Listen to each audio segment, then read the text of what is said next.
तो नमस्कार प्यारे बच्चों, स्वागत है आप सभी का फिर से एक बार Modi education point YouTube channel पर। दोस्तों, अगर आप भी क्लास 12th का एग्ज़ाम 2026 में देने वाले हैं, 2026 में अगर आप भी 2026 में क्लास 12th का एग्ज़ाम देने वाले हैं और आपका भी सब्जेक्ट ज्योग्राफी है, तो काफ़ी ज़्यादा महत्वपूर्ण VVI ऑब्जेक्टिव क्वेश्चन जो कि बोर्ड परीक्षा में छपेंगे ही छपेंगे। तो लास्ट तक ज़रूर बने रहिएगा और लास्ट तक ज़रूर देखिएगा क्लास में। चलिए आगे देखते हैं मेरे भाई, आगे देखते हैं। यहाँ पर देखिएगा, नव निश्चयवाद संकल्पना का प्रतिपादन किसने किया। देखिएगा, नव निश्चयवाद संकल्पना का प्रतिपादन किसने किया, तो इसका राइट आंसर हो जाएगा ग्रिफिथ टेलर। और हाँ, यह बहुत ज़्यादा इम्पोर्टेंट है, काफ़ी ज़्यादा इम्पोर्टेंट है मेरे भाई। तो आप लोग लास्ट तक ज़रूर बने रहिएगा क्लास में। आगे देखिएगा, आगे क्वेश्चन है।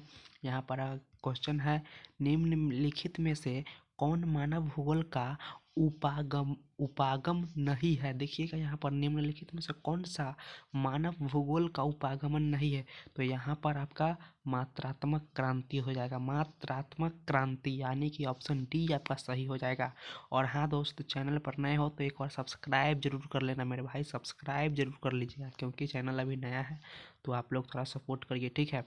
अगला क्वेश्चन देखिएगा, किसने कहा था मानव भूगोल अस्थिर पृथ्वी और क्रियाशील मानव के बीच परिवर्तनशील संबंधों का अध्ययन है। देखिएगा एक बार और इसे, किसने कहा था मानव भूगोल अस्थिर पृथ्वी और, यहाँ पर अस्थिर का क्या अर्थ होता है मेरे भाई, स्थित, जो एक जगह अडिग हो, ठीक है। अस्थिर पृथ्वी और क्रियाशील मानव के बीच परिवर्तनशील संबंधों का अध्ययन है, तो इसका जो है एलन सी सैंपल यह आपका राइट आंसर ऑप्शन डी हो जाएगा।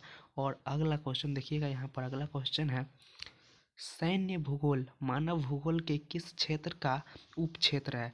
सैन्य भूगोल मानव भूगोल के किस क्षेत्र का उपक्षेत्र है, इसका आंसर आप लोग कमेंट करके जरूर बताइएगा। इसका आंसर HW है, आप लोग कमेंट करके जरूर बताइएगा। और हाँ, 2026 बोर्ड परीक्षा के लिए काफ़ी ज़्यादा इम्पोर्टेंट है।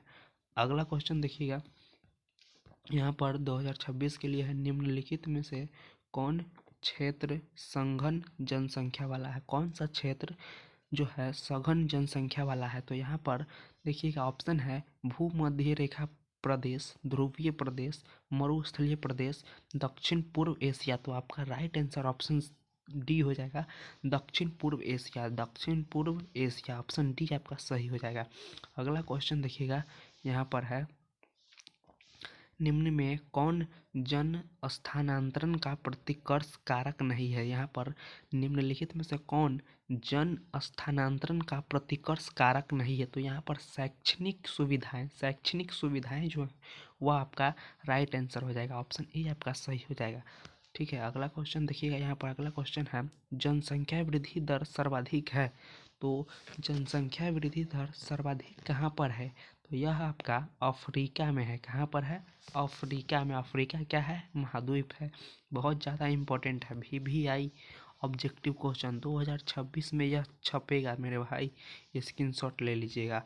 अगला क्वेश्चन देखिएगा, यहाँ पर अगला क्वेश्चन है, 1650 ईस्वी में विश्व की जनसंख्या थी। 1650 ईस्वी में पूरे ब्रह्मांड यानी पूरे विश्व की जो है जनसंख्या है वह 55 करोड़ था। कितना था, 55 करोड़। तो आप लोग चैनल पर नए हो तो एक बार सब्सक्राइब जरूर कर लीजिएगा, सब्सक्राइब करके बेल आइकन ऑन कर लीजिएगा। और सब्सक्राइब के लिए हम इसलिए बार बार बोल रहे हैं क्योंकि चैनल अभी नया है, तो आप लोग सपोर्ट थोड़ा करिए, ठीक है। यहाँ पर निम्नलिखित संख्या में कौन जनसंख्या के कार्यशील आयु वर्ग का प्रतिनिधित्व करती है। निम्नलिखित संख्या में कौन जनसंख्या के कार्यशील आयु वर्ग का प्रतिनिधित्व करती है, तो यह 15 से 59 तक आपका यानी ऑप्शन डी आपका सही हो जाएगा। अगला क्वेश्चन है, यहाँ पर अगला क्वेश्चन देखिएगा, यहाँ पर अगला क्वेश्चन है, देखिएगा, निम्नलिखित देशों में किसका लिंग अनुपात विश्व में सर्वाधिक है। यह ज्योग्राफी का काफ़ी ज़्यादा महत्वपूर्ण ऑब्जेक्टिव क्वेश्चन है। देखिएगा, VVI जो कि 2026 बोर्ड परीक्षा के लिए बहुत ज़्यादा इम्पोर्टेंट है। तो देखिएगा, इसका जो है आपका राइट आंसर लैटविया हो जाएगा, लैटविया यानी ऑप्शन बी आपका सही होने वाला है। अगला क्वेश्चन देखिएगा, यहाँ पर निम्नलिखित में कौन मानव विकास सूचकांक का मापक है? निम्नलिखित में कौन मानव विकास सूचकांक का मापक है? ठीक है, तो इसका आंसर आपका स्वास्थ्य, शिक्षा, संसाधनों तक पहुँच, ये सभी आपका इसका राइट आंसर हो जाएगा। उपयुक्त सभी, यानी कि ऑप्शन डी आपका सही हो जाएगा। और अगला क्वेश्चन देखिएगा यहाँ पर, निम्नलिखित विद्वानों में किसने मानव विकास सूचकांक प्रतिपादित किया? मानव विकास सूचकांक जो है वह किसने प्रतिपादित किया? तो डॉक्टर महबूब उल हक, डॉक्टर महबूब उल हक, डॉक्टर महबूब उल हक, यानी ऑप्शन सी आपका राइट आंसर हो जाएगा। अगला क्वेश्चन है, यहाँ पर थोड़ा आवाज़ हमारा चेंज है इसलिए, क्योंकि थोड़ा सा तबीयत ठीक नहीं है। ठीक है, तो आप लोग देखिएगा यहाँ पर, मानव विकास सूचकांक में विश्व के निम्नलिखित देशों में किसकी कोटि उच्चतम है? उच्चतम कोटि के बारे में पूछा गया, तो इसमें आपका नॉर्वे आपका हो जाएगा, यानी ऑप्शन ई आपका राइट आंसर हो जाएगा। 2026 के लिए बहुत ज़्यादा इम्पोर्टेंट है।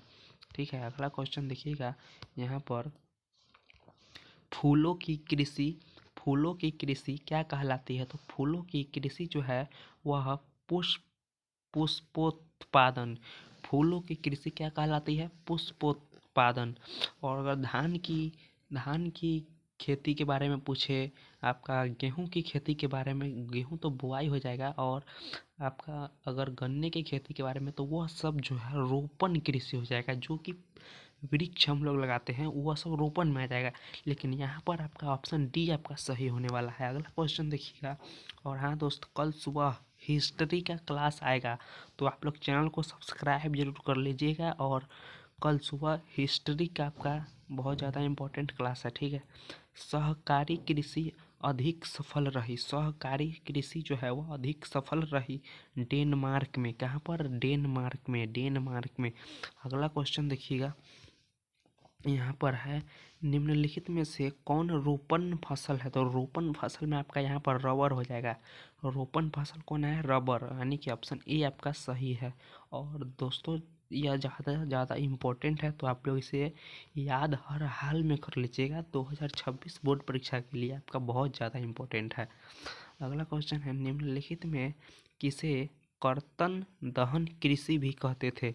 कर्तन दहन कृषि भी कहते थे, तो आदिम निर्वाह कृषि, आदिम निर्वाह कृषि, ऑप्शन सी आपका जो है सही हो जाएगा। अगला क्वेश्चन है यहाँ पर, अगला क्वेश्चन देखिएगा, निम्नलिखित में कौन द्वितीयक आर्थिक क्रियाकलाप है? द्वितीयक आर्थिक क्रियाकलाप यानी कि लौह प्रगलन, लौह प्रगलन, ऑप्शन डी आपका सही है। बहुत ज़्यादा इम्पोर्टेंट क्वेश्चन सब है, यह गेस किया हुआ प्रश्न है। ठीक है, जो कि 2026 के लिए बहुत ज़्यादा इम्पोर्टेंट है। निम्नलिखित में कौन कृषि आधारित उद्योग है? कृषि आधारित उद्योग यानी कि जूट उद्योग, जूट उद्योग आपका राइट आंसर हो जाएगा। ऑप्शन डी आपका सही हो जाएगा। यहाँ पर देखिएगा, यहाँ पर अगला क्वेश्चन है, निम्नलिखित में कौन वन आधारित उद्योग है? यानी कि वन से जो निकलने वाला उद्योग है यहाँ पर, वह उसके बारे में पूछा गया है। तो यहाँ पर आपका कागज उद्योग, कागज उद्योग जो है ऑप्शन ई आपका बिल्कुल सही है। ऑप्शन ई आपका बिल्कुल सही हो जाए, कागज उद्योग। और इसका फ्री में आपको इस क्लास का अगर आपको देखिए पीडीएफ चाहिए, पीडीएफ, तो चैनल को सब्सक्राइब करके कमेंट बॉक्स में ज़रूर बताइएगा। आपको पीडीएफ के लिए दोस्त इसका लिंक डिस्क्रिप्शन में दे दिया जाएगा। ठीक है, अगला क्वेश्चन देखिएगा, खनन क्रियाकलाप है, खनन क्रियाकलाप द्वितीयक हो जाएगा, खनन क्रियाकलाप जो है वह द्वितीयक हो जाएगा। ऑप्शन बी आपका सही हो जाएगा। और दोस्त ध्यान रहे, पीडीएफ अगर आपको चाहिए तो सब्सक्राइब करके चैनल को और कमेंट करके आपको बताना है, आपको पीडीएफ जरूर मिलेगा। इसका लिंक डिस्क्रिप्शन में दे देंगे। निम्नलिखित में से कौन पंचम क्रियाकलाप है? पंचम क्रियाकलाप यानी कि बाह्य स्रोतन, बाह्य स्रोतन आपका ऑप्शन डी आपका सही हो जाएगा। अगला क्वेश्चन है, रेल मार्ग के जाल का संघनतम घनत्व है? रेल मार्ग के जाल का संघनतम घनत्व यानी कि संयुक्त राज्य अमेरिका में, ऑप्शन डी आपका सही हो जाएगा। अगला क्वेश्चन है, यहाँ पर देखिए अगला क्वेश्चन है, वृहद ट्रक मार्ग संबंधित है। वृहद ट्रक मार्ग जो है वह कहाँ पर संबंधित है? तो ऑप्शन ए से आपका हो जाएगा राइट आंसर। देखिएगा 30 अटलांटिक समुद्री मार्ग, 30 अटलांटिक समुद्री जो मार्ग है वह वृहद ट्रक मार्ग से संबंधित है। अगला क्वेश्चन देखिएगा यहाँ पर, निम्नलिखित में कौन आंतरिक समुद्री पतन नहीं है? निम्नलिखित में कौन आंतरिक समुद्री पतन नहीं है? तो एथेंस आपका राइट आंसर हो जाएगा। एथेंस, ऑप्शन सी आपका जो है वह बिल्कुल सही हो जाएगा। अगला क्वेश्चन है, लेनिन ग्राद किस प्रकार का पतन है? तो लेनिन ग्राद जो है वह औद्योगिक पतन है। क्या है? औद्योगिक पतन। ऑप्शन सी आपका सही है। अगला क्वेश्चन देखिएगा, विश्व व्यापार संगठन का मुख्यालय, यह मेरे भाई आप कहें ना इसको स्क्रीनशॉट ले लीजिए, बहुत ज़्यादा important, very very most important. तो आप लोग इसे, यह क्वेश्चन आएगा ही आएगा, यह पॉलिटिकल साइंस में भी आता है और ज्योग्राफी में भी आएगा। विश्व व्यापार संगठन का मुख्यालय कहाँ है? तो यह जिनेवा में है। कहाँ पर? जिनेवा। अगला क्वेश्चन है, चैनल टनल जोड़ता है। चैनल टनल जो है वह किसको जोड़ता है? तो वह पेरिस को लंदन से जोड़ता है। ऑप्शन ए आपका सही है, पेरिस को लंदन से जोड़ता है। और यहीं पर आज का क्लास आपका ख़त्म होता है। और दोस्तों अगर आपको यह क्लास कैसा लगा इसके बारे में आपको कमेंट करके ज़रूर बताइएगा, और चैनल पर नए हो तो एक बार सब्सक्राइब जरूर कर लेना। मिलते हैं अगली क्लास में। जय हिंद, जय भारत।